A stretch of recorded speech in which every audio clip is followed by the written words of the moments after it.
I was 22 and living on my own for the first time when this happened in the mid-90s. I had just gotten off work around 11 p.m. To reach my apartment building, I could either walk on the sidewalk, lit with street lamps, decently trafficked, cut across this communal garden, pitch black, set back from the street. I saved about 1 whole minute of walking time by cutting through the communal garden, but being young and stupid, a lot of times I just took the shortcut. That night, I got a weird feeling to not take the shortcut. I kept to the sidewalk, but there was no one else around. When I got past the garden, all of a sudden, this large man pops up from its exit path. There was no way he could have been in front of me or just behind me as I was walking. I would have noticed him. The only logical explanation was he had to have been hiding in the pitch black garden. Maybe he was a drunk who had been sleeping it off, but I thought, no way, man. My body was screaming at me to get the hell out of there. I began walking faster now. My dad had always taught me to carry my keys in my fist, with the key pointed out in case I needed to punch someone. So I had that, but I'm 5'4" and probably only 110 pounds. This guy was very tall and big. My only chance was to outspace him. I'm speed walking at this point, and I feel him matching my pace, getting closer. He's breathing heavily. I feel this angry energy coming off of him, but my apartment building is right there, so I put on a burst of speed. When I reach the entrance, 2 people are leaving and hold the door for me, and him. I don't know why I didn't tell them I thought this guy was following me. My mind was froze, and I was just trying to get inside my apartment as quick as possible. Plus, I was still probably trying to rationalize it. Maybe he was visiting someone in the building. Maybe it was all just a coincidence. Don't be paranoid. These are the kind of thoughts I was having. Besides, it only took a couple of seconds for them to be out of the door. I had missed my chance. I'm now climbing the stairs as fast as I can. It's a 3-story building, and I live on the 3rd floor. He's climbing the stairs too, rolling up right behind me, panting. That evil energy just emanating from him. I'm fast, but he's putting on speed. I get to my floor, which has 4 apartments on the right side and 4 on the left. I pass by apartments 1 and 2, and he's still right behind me. I stop at apartment 3, where I live. And he stops in front of apartment 4, where I know he doesn't live. He hasn't said anything, just breathing hard. I think there's no way I'm going to open my apartment door and just have him push me inside and rape me, or worse. He also hasn't knocked on the door of apartment 4. Worth noting is that the apartments are U-shaped, with mine and my neighbor's door being very close together. So I bang my own apartment door as loud as I can, but I yell my neighbor's name. "Hey, Kevin, let me in." Not his real name, by the way. This startles the guy. Even more so when my own apartment door doesn't open, but Kevin's does. Kevin sees the guy standing right in front of his door and asks what he wants. The guy starts mumbling something about the wrong apartment, but I have my own door now, open so fast that I am inside my place in a flash, locking the door behind me. I grab my phone to call the police, but I hear Kevin through the door, telling this guy that he needs to leave, and the guy does. After he leaves, Kevin knocked on my door and asked if I was okay. I thanked him and I said that I was, but inside I am still frozen, adrenaline pumping, and I'm very scared. I thanked him once again and I told him to have a good night. I had my phone in my hand, ready to call the police, but I start trying to rationalize it all again. What even exactly happened? The guy followed me home, but then said he had the wrong apartment. Are the cops going to care about something minor like that? I tried to calm myself down, but I'm also berating myself. Why didn't I run the instant I felt him following me? Why didn't I tell the people who passed when the front door opened that I thought I was being chased? Worse, why didn't I tell Kevin that the second he opened his door and saved me? He could have let me inside his apartment and we could have called the cops together. But because of my stupidity, everything felt so ambiguous and I was questioning myself. A couple of weeks later, I'm visiting my grandparents and my grandfather is reading the paper. He tells me that a woman was raped in the apartment building across the street from mine. It's the same guy.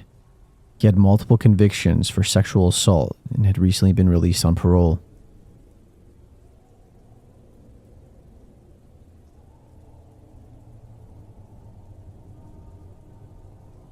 I decided to drive to the largest forest in my county in hopes of getting back in touch with nature, needing to clear my head.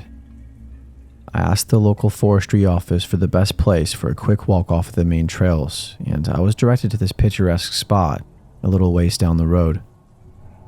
This place had absolutely no phone reception. With the rare bit of blue sky that we get in the UK, I was just glad that I made the spontaneous trip. As I walked further down the path, I saw a clearing in the trees to my right. Since the plan was to get closer with nature, I ventured into the trees of the beaten path. It was great. I explored the area, and I listened to the birds as they swooped from branch to branch. I even got a good 5 minutes of meditation in, before I heard what sounded like two animals fighting. I assumed they were just foxes, and I moved on. I unexpectedly reached this sand road as I emerged from the trees, but I decided to walk along it for a moment as I scanned for an entry into the forest on the other side of the road. But as I looked around, I spotted a bra dangling from a bush near the road. Now, I'm aware that people go to the forest for all sorts of reasons, but this did put me slightly on edge. As I turned around, I heard an electric car making its way up the road. By the time I heard it, it was less than 300 yards away.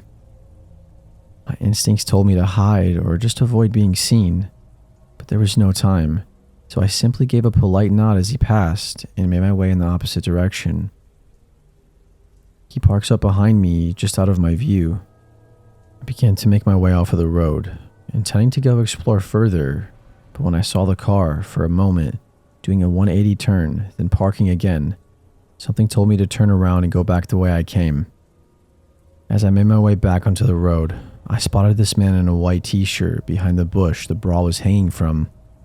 He was going in the direction I just changed course from. I crossed the road and I made my way back into the forest I had arrived on the sand road from. When I got slightly further in, I turned around to check if the man continued in the opposite direction, but he didn't. Instead, I see he has also crossed the road and is making his way into the part of the woods that I entered. By this point, I knew I was being followed. There was no way he coincidentally went one way, then turned into this part of the forest that I entered.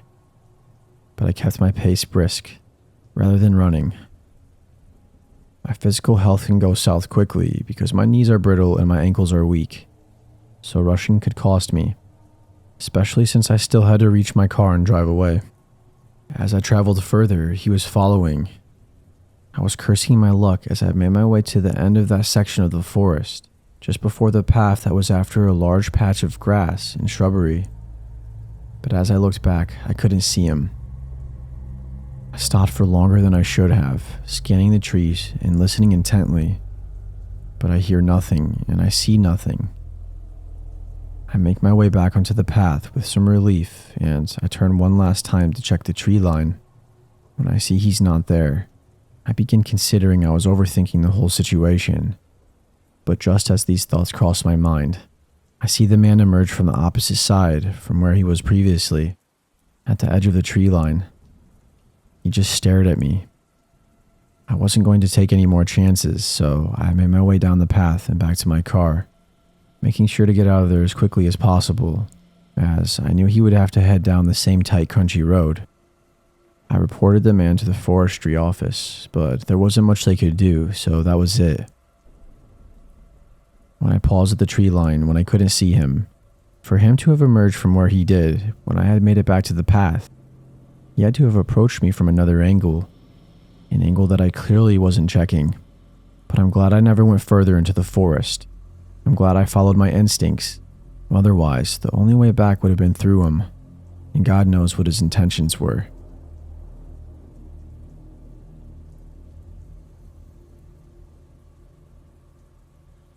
It's a warm, humid night. I have my fan on to cool down and my earbuds in for music. I live in a 2-story house, and my room's on the 2nd story, so I have a good view of the town I live in. I'm lying in bed, just vibing out to Foo Fighters when I hear a knock. I'm thinking it's my dad or mom at the door, so I take my earbuds out and I head over to the door. Nothing. Nobody's there. I assume it's one of my siblings playing a prank on me, so I just roll my eyes and I head back to bed to lay down, and I started listening to music. But that's when I hear it again. 2 knocks this time instead of the singular one before. Except this time, it kind of sounded like it wasn't coming from the door. Couldn't completely tell though, as my music was a little loud. I took out my earbuds and I headed towards the door. Again, there was nobody. I decided to walk out of my room this time, expecting to see my little brother around the corner or hiding somewhere, but I couldn't see anyone. I decided that I'll shut my door and just wait by it, and then I'll open it when I hear it again, and I'll scare my little brother when he knocks. When I closed my door, not much longer, I heard the knocking again. This time it was behind me, at my window. Glanced over in horror, but my curtains blocked the view from the outside. I was scared, but I was old enough where I shouldn't be getting scared of things like this. I decided to man up. I'll move the curtains out of the way and I'll confront the branch or whatever it was making this stupid knocking sound. I walked over towards my window and I removed the curtains. Nothing. My brain is now malfunctioning. I'm just confused. The knocking sounded like it was coming from the window, and it's kind of easy to tell the difference between wood and glass knocking. Not to mention the direction of the sound. So whatever's knocking should be here. I backed off. No clue of what my next move was. Maybe it was just a woodpecker at my window, I don't know. I just needed something to make me feel better. I decided to leave the curtains down and I went back to bed, this time without music, just my thoughts and my phone to get me through what was going on. It took a while for me to stop thinking about what just happened. I was just frightened and I made up stuff in my head to make me scared. That's what it was. It had to be. I glanced back over at my window and a silhouette of something is outside. I froze in place and I hoped that our eyes didn't meet. I pretended to not notice whatever it was outside. I'll just make a dash for it. No, I'll pretend like I'm going to the bathroom or something and then walk out of my room. That's when whoever it was knocked again. I knew he had to have known that I saw him.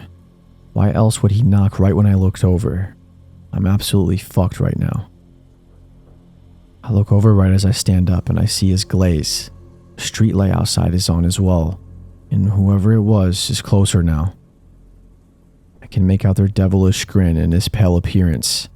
He had dry skin and long greasy hair. Whoever it was definitely never cared for his hygiene. I ran out of my room, screaming, heading towards the stairs.